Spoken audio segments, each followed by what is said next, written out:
Hey guys, welcome back to Community Group. We're going to be tackling, hopefully you just read chapters 8 and 9. We're going to do something just a little bit If different. not, pause this video where we have an awkward face, like something like that, and then go read it. We're going to go ahead and dive in after that pause. Thank you, Matthew. Yep. And we'd like to portray two different kinds of personalities. Even as we read this text, We are two different doing people a represented. little drama for you Yes. tonight, and I shall play the role of the illustrious Cautious Cal, the Corinthian, who is a more reserved person and doesn't throw himself out there, and so therefore does not believe that he should eat food offered to idols, as the topic of this chapter is. And you, sir, are who? You can call me Ronnie the Renegade. Ronnie the Roman Renegade. I don't really stand on a lot of tradition, and I kind of like to use my liberty as much as I can. Yes. So that's kind of where we're at. So you eat meat offered to idols. You don't care? Well, not presently, but... Oh, well, I mean, we're playing these roles, Jeremy. You got to get into it. You got to act it out. Yes, I do. And I think someone like myself or Ronnie the Renegade would say two things about this passage. Okay. One, they would say, just like Paul did, he said, there's only one God. Right. And there's one true God. Everything's are from him and to him, and by him all these things are sustained. Yeah. So who cares about the idol? The idol's nothing. So why does it even matter? Yeah. And Paul even says that himself. He says, food doesn't bring us near to God. We are no worse or better if we eat it. Right. So Ronnie the Renegade would say, well, go ahead and eat it. Yeah. By all means.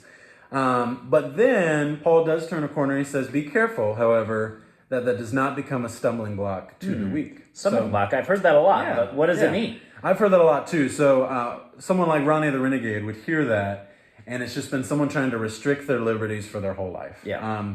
And I think from my perspective, or from Ronnie's perspective, I should say, it's a little bit tighter than it should be. I think stumbling block is causing someone else to sin. Okay. Growing up or hearing things from this text, it was just if it offends someone, if it rubs someone the wrong way, or maybe they have different preferences, we should just have, I've heard it like this in my own mind, we should not have fun because other people can't have fun, right? Yeah. So that's something that Ronnie the Renegade would say. So that's something we want to ask you guys tonight. What do you believe actually constitutes a stumbling block? As mentioned in verse 7, or verse 9, I should say. Yeah. Causing someone else to sin. So that's something Ronnie would say. What would Cautious Cal say about this? Cautious Cal would point your attention to the first few verses of chapter 8. Because Cal would have to admit with Paul, what you said, that Ronnie is right, actually, about the idol not being anything.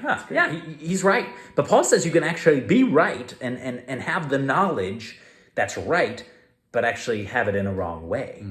And Paul, well, he says you should not use your knowledge to puff yourself up. In other words, to use your knowledge as a weapon to beat poor Cautious Cal over the head and say, who cares about your opinion?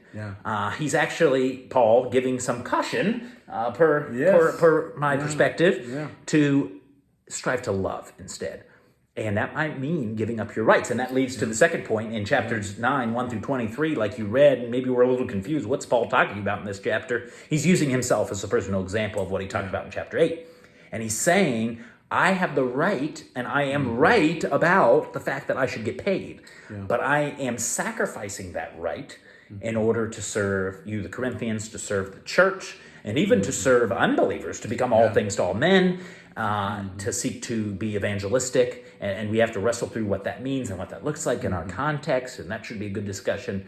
But Paul uses himself as an example of somebody who sacrifices his rights for the sake of the gospel and the unity of the church. And he loves sharing the gospel. Yes. And he lets that smash his sense of entitlement. Right. And I'd love to hear about how we can do that, whether it's Ronnie the Renegade or Cautious Cal. Right. The other word that comes to mind is not only love, Matt, but it's at the end he talks about discipline.